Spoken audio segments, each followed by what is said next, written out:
জমি নিয়ে জটিলতা। বিপাকে এক ব্যক্তি। নিজের গাফির টাকায় জমি কিনে আজ বিপাকে পড়েছেন এক ব্যক্তি। দীর্ঘ 8 বছর পর তার নামে থাকা 70 শতক জমির মালিকানা দাবি করে বসেছে অপর এক ব্যক্তি।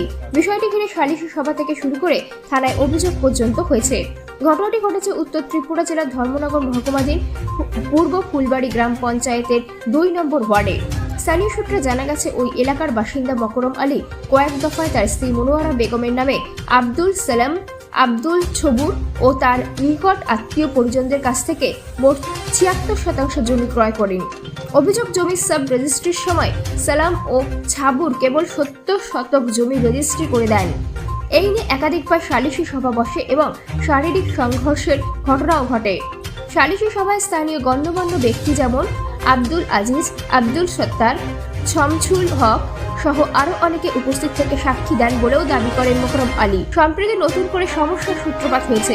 প্রতিবেশী মৃত আজিরা বিবির ছেলে শাহিন আহমেদ চৌধুরী দাবি তুলেছেন, মকরম আলীর নামে থাকা 70 শতক জমি আসলে তার। শুধু তাই নয়, সামাজিক মাধ্যমে রহমান আলীর নামে কুৎসা রটিয়ে তার মানহানি করার অভিযোগও উঠেছে।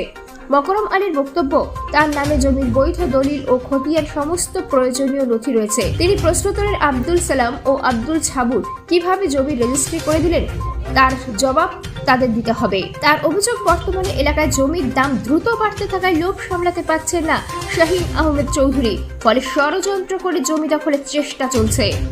এই নিয়ে ক্ষুব্ধ মকরম আলী রাজ্যের মুখ্যমন্ত্রী সহ পুলিশ প্রশাসনের দৃষ্টি আকর্ষণ করে দ্রুত তদন্তের মাধ্যমে যথাযথ ব্যবস্থা নেওয়ার কাতর আবেদন জানিয়েছেন। ব্যুরো রিপোর্ট, আজকাল নিউজ। ষোলোতে কিনা এই 16তে জায়গা যে কিনছি, এটা আমার দলিল আছে, খরচা আছে, ম্যাপ আছে। এটা আমার করিয়াতে বইছে, আমি আদু চলাম এবং আদু সবুরে আমার এটা কাগজ করে দিতা। আমি জায়গাটা কিনছি, তার 2 ফুফু 2 ফুফু 1 বোন আর 1 ভাইয়ের কাছ থাকিয়া 22 শতক করে 3 জনের কাছ থেকে, আর একজনের কাছ থেকে 10 শতক। ওই টোটাল জায়গাটা আমার 76 শতক আমার নিজের কিনা জায়গা। এটা কাগজ করে দিতা। ইটাতে গিয়া কাগজ করে গিয়া কিছু তাই 70 শতক, আমার 6 শতক এখনো পর্যন্ত বাকি রয়েছে।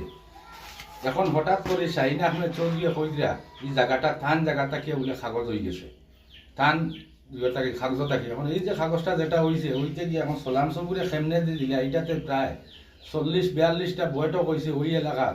প্রাক্তন একজন সম্মানী ব্যক্তি mister Fazlur Rahman sir, cabinet minister আসলা, ওই সময়েও বিচারটা হয়েছে। তখন প্রায় সুন্দরম গাজীবাবু মারা গেছেন, আয়াত আলীটা মারা গেছে। এছাড়া এলাকার আরো বিশিষ্ট মুরব্বিয়ানরা আসলে এই বিচার বৈঠক ইটাতে গিয়ে আমি ভাইতে গিয়া ওই এখন ওখানে আসেন আব্দুল আজিজ, আব্দুল সত্তার, মনজির আলী, তোমার শহীদ মিয়া চৌধুরী, আব্দুল শহীদ, খটু মিয়া মারা গেছেন। শাহিন আহমেদ চৌধুরী নিজেও আসলে এই বিচার বৈঠক, তারও সই স্বাক্ষর আছে করতে করতে। এই পর্যন্ত আমি দেবার করার বাদে এই জায়গাটা আমি কিনছি। সে সময় আমি 3 জন ফুফুর কাছ থেকে 22 শতক করে জায়গা কিনছি, আর তার 1 ভাইয়ের কাছ থেকে 10 শতক কিনছি। কিনতে সময় সোলাম সবুরে কৈছেন, এটা 2 নামে নেবার খাম নাই, আমি ডাইরেক্ট ফুফুর নামে না দিয়া তুমি কিনি লাইছো, তোমার নামে গিয়ে আমি দিয়া দিব। ও সোলাম সবুরে মরে এটা কাগজ করে দিচ্ছেন। আইনেও আমার কাছে, আইনের কাছেও আমি যাইমু, আইনেও আমার সহযোগিতা করার লাগি আমি মুখ্যমন্ত্রীর কাছেও আমি হস্তক্ষেপ করবো। আমি করছি না, তবু আমি যাইমু। এটা নিয়ে আমি একটু প্রতিবাদ জানাইমু, যেহেতু আমি এটা জায়গাটারে আমি সঠিক মতো ভাই আমি বড় কষ্ট ভোগ করিয়া এটারে আমি